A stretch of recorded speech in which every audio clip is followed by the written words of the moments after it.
Hola chicos, a continuación vamos a trabajar nuestra materia de entidad. Ya estamos muy cerquita de terminar los temas de nuestro libro y eso me pone contenta, espero ustedes también, porque básicamente ya nada más es retomar información y complementar alguna otra que nos haga falta. El tema del día de hoy es mi entidad de 1920 a principios del siglo XXI. Como se pueden dar cuenta, ya estamos más cercanos a la actualidad. Entonces, decimos que el tema es mi entidad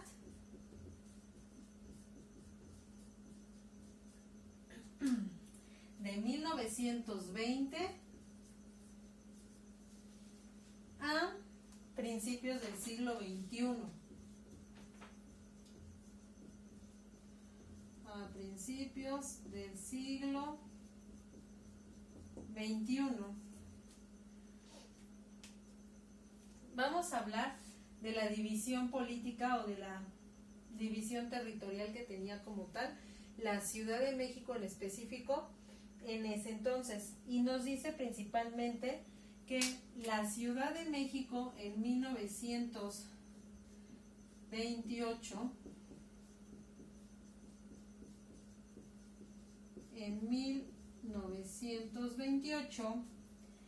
estaba formada por un departamento central. Estaba formada por un departamento central.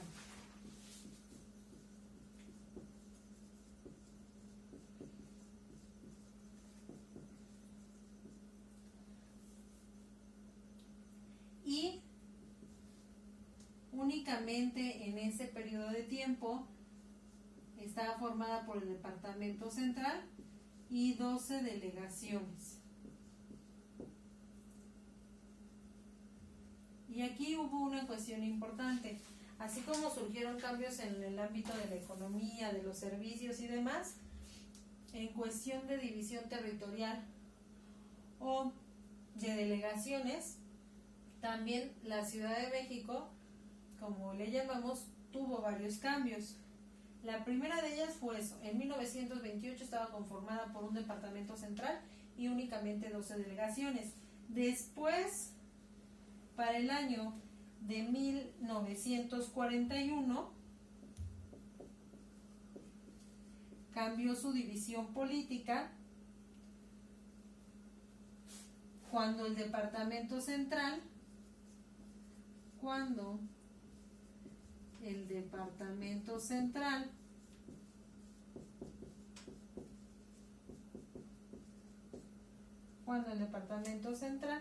se denominó Ciudad de México.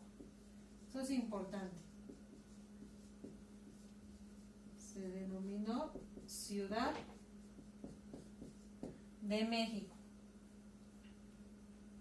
Pero, como les dije, tuvo varios cambios. Entonces, no nada más se quedó con este cambio. Después de años, en 1970,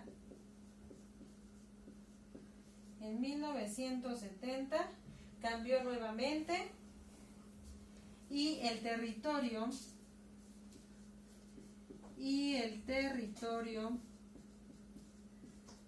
del Distrito Federal quedó dividido en 16 delegaciones. Ahora ya no eran 12 como en 1928, ahora eran 16. Y el territorio del Distrito Federal quedó dividido en 16 delegaciones. ¿Sale? Y esto fue en cuanto a los cambios de territorio o división política, ¿sale? Con el nombre como Ciudad de México, después Distrito Federal, y luego de 12 delegaciones pasó a 16 delegaciones en 1970. Estamos hablando de que ya son años más cercanos a la actualidad en la que vivimos el día de hoy. Y así como hubo muchas transformaciones en cuanto a la división política territorial, también siguieron habiendo transformaciones de espacios, es decir, Anteriormente ya lo habíamos visto, en la Ciudad de México habría grandes zonas agrícolas. Esas zonas agrícolas con el tiempo se fueron desapareciendo, pues se tuvieron que implementar o fueron apareciendo unas construcciones para poder mejorar la cantidad de espacios de los habitantes de ese entonces. Entonces ponemos que las grandes extensiones agrícolas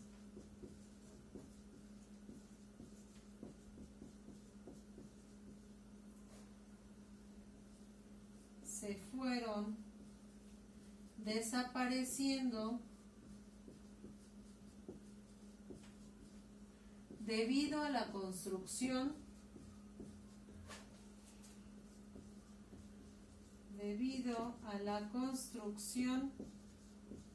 de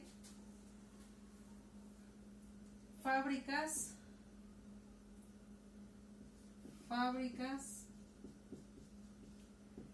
edificios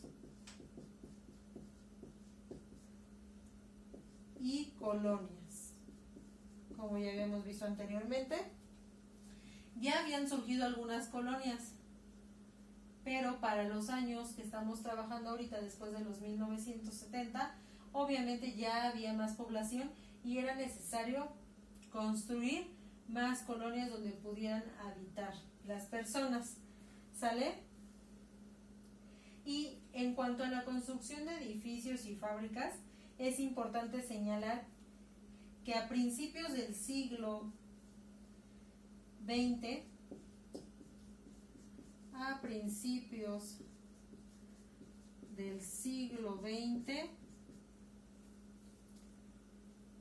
los edificios, ¿cómo creen ustedes que eran? Los edificios solamente eran de 4 a 5 pisos de altura. Solían ser de 4 a 5 pisos de altura.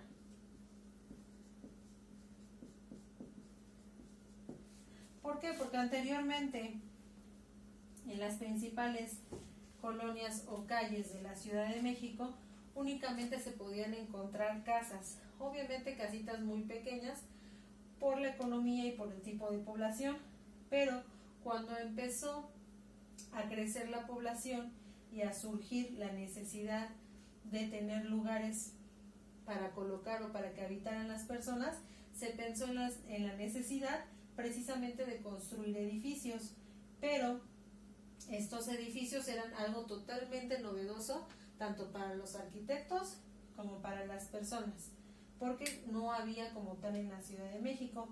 Entonces, a principios del siglo XX comenzaron a construirse esos edificios, pero únicamente eran de 4 a 5 pisos de altura los que podían ver en ese entonces a principios del siglo XX. ¿Sale? Después nos dice que también en esto hubo muchísimos cambios en cuanto a la arquitectura, pues para 1930 se construyó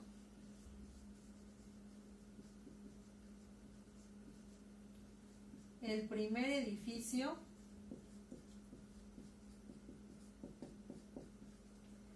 de 8 pisos de altura. Era como lo más nuevo y lo más ingenioso en cuanto a arquitectura. ¿Sale? Y después siguieron las construcciones importantes en la Ciudad de México. Y sin duda una que marca la historia del país, en este caso de la Ciudad de México, fue la construcción de CU. ¿Sale?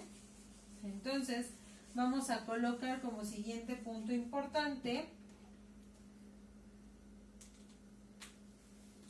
que la construcción de CU,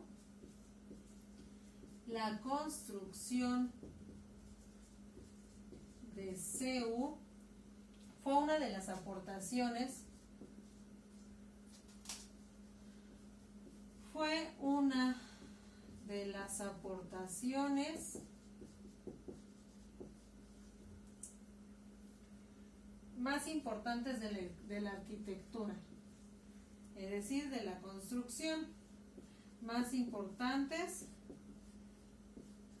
de la arquitectura. Como ustedes saben, cuando hablamos de CEU, hablamos de Ciudad Universitaria. Es la máxima casa de estudios a nivel superior, es decir, para nivel licenciatura, ¿sale? Entonces, esta construcción marcó sin duda la historia de la arquitectura, pero también la historia de la Ciudad de México por ser una obra muy, muy importante, ¿sale? Porque anteriormente, como son llamados las facultades, es decir, las distintas carreras que había desde ese entonces, estaban distribuidas, pero por el centro de la Ciudad de México. Es decir, había una en un lugar y una en otro muy distinto. Estaban todas divididas o repartidas, y con la construcción de CEU fue posible reunirlas en un solo mismo lugar o en un solo espacio.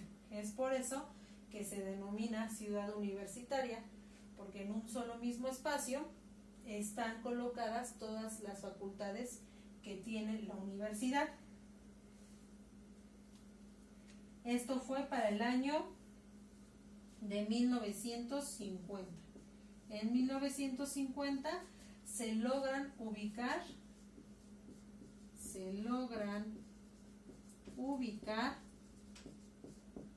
todas las facultades o carreras, como ya les dije, en un mismo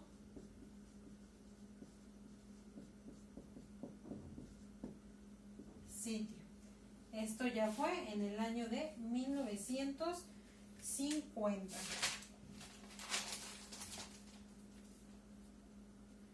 Después seguimos hablando de las construcciones importantes y empezaron a existir los multifamiliares. ¿A qué les suena a ustedes la palabra multifamiliar? Hablamos de multifamiliares.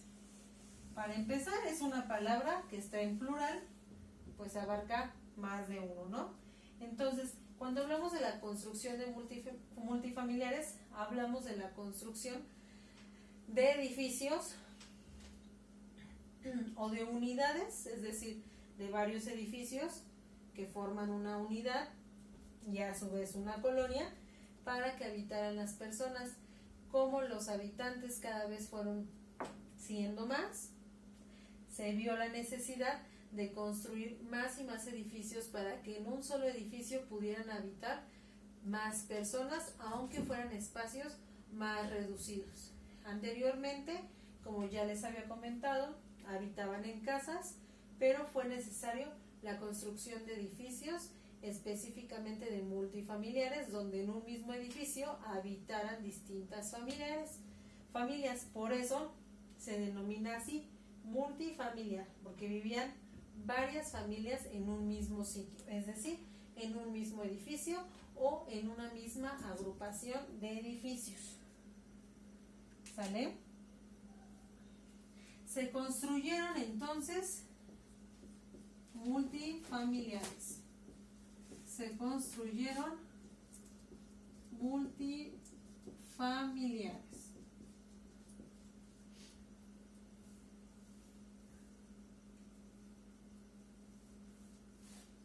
Para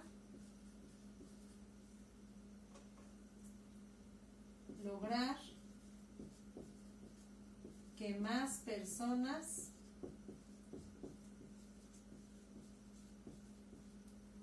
habitaran o vivieran en un mismo espacio. A diferencia que con las casas obviamente se ocupaba más espacio, además de que económicamente ya no era posible después de tanta inestabilidad. Y el primer multifamiliar que existió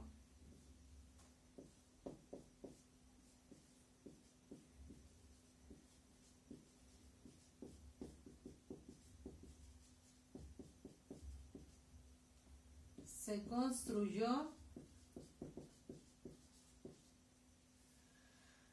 en 1949.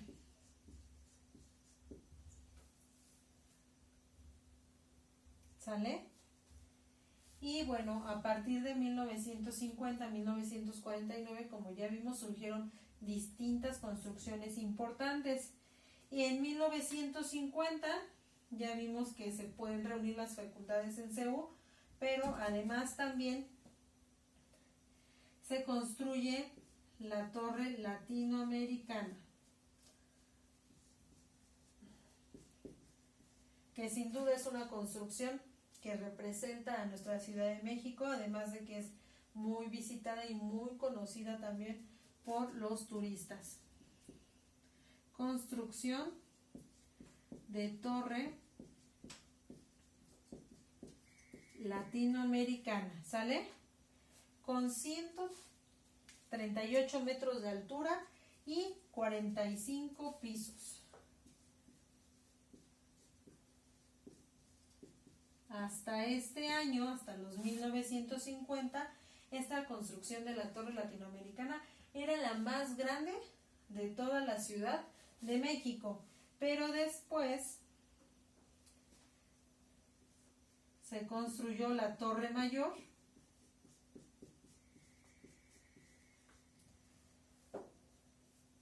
con 59 pisos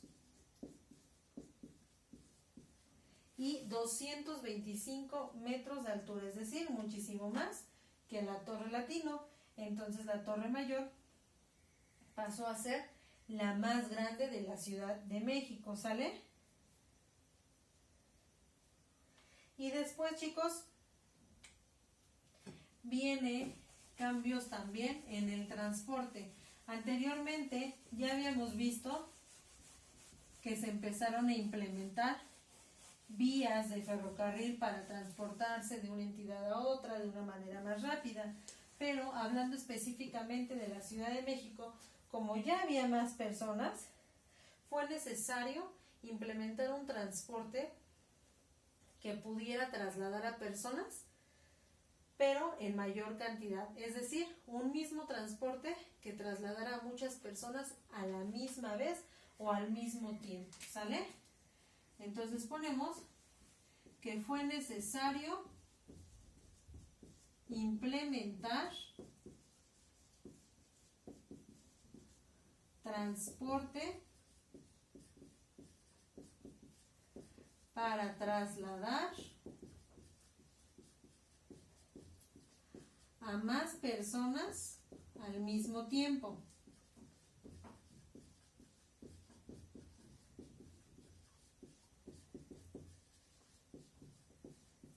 Al mismo tiempo. ¿Sale?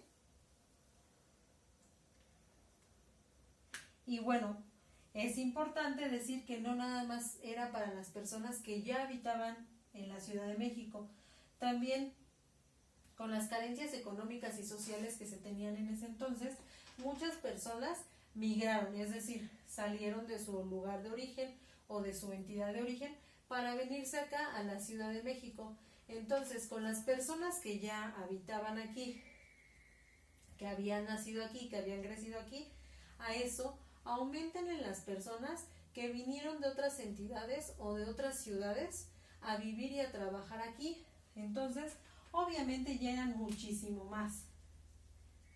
Y pensando precisamente en esto, en la calidad del tiempo y del transporte, de trasladar a muchas personas en un mismo tiempo, en 1967 se comenzó la construcción del metro.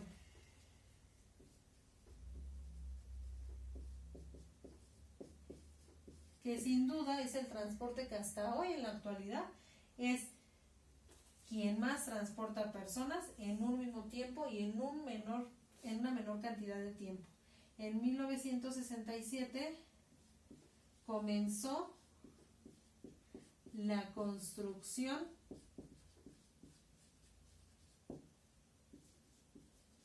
del metro. Y bueno, chicos, después de esta construcción del metro vinieron otras muchas más, ya más actuales, como el Metrobús y algunas otras formas de transportar a las personas en grandes cantidades en menores tiempos.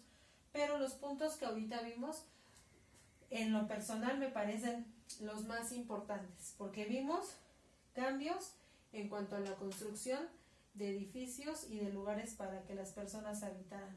Cambios también en el transporte y, bueno, evidentemente el tema principal, la división política o territorial que se tenía y que, bueno, que hasta ahora se tiene con lo de las delegaciones. Y para continuar con este tema, vamos a trabajar dos actividades muy sencillas. La primera de ellas es la actividad de la página 130 de su libro de entidad. Y la segunda es la actividad de la página 134. Son dos actividades que ustedes deben de subir a plataforma, por favor.